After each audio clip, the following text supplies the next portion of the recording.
Good morning. Sixth Sunday of Easter, and we read the Gospel of John. Jesus replied, "Anyone who loves me will obey my teaching.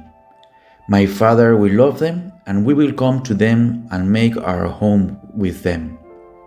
Anyone who doesn't love me will not obey my teaching. These words you hear are not my own.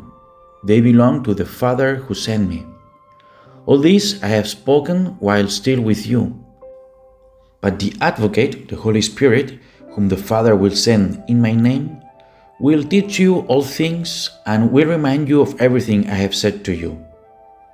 Peace I leave with you, my peace I give you.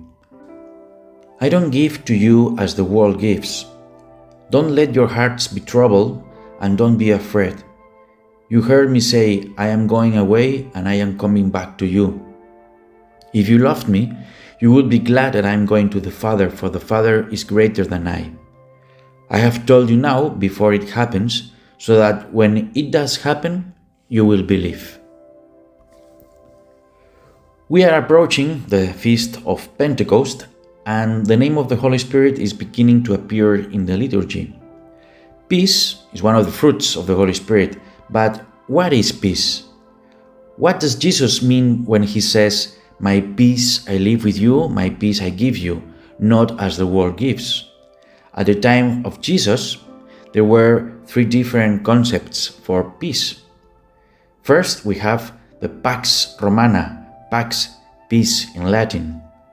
This expression refers to the period which lasted almost 200 years of peace imposed by the Roman Empire on the people subject to its orders. Basically, the idea was, you pay me taxes and I don't attack you.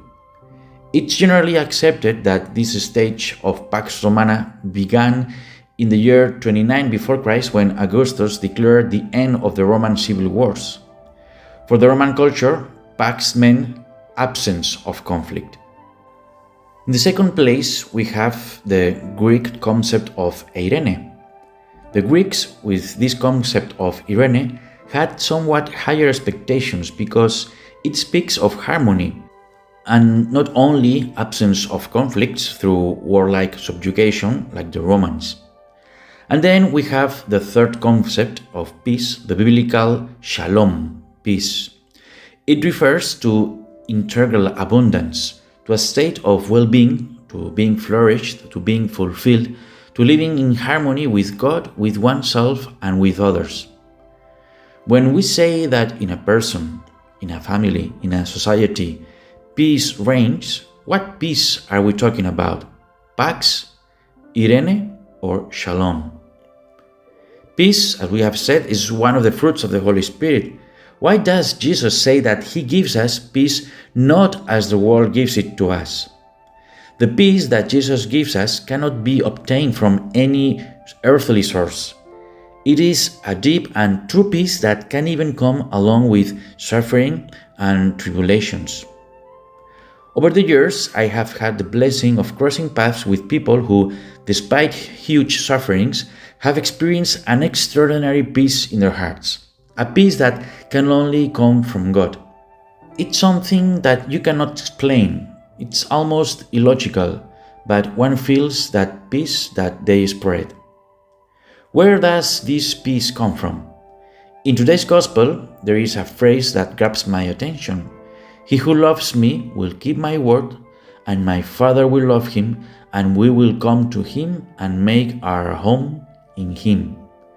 We will make our home in him. That peace comes from knowing that God is present in a very close and intimate way in your life. Peace is one of the fruits of the presence of the Holy Spirit in our souls.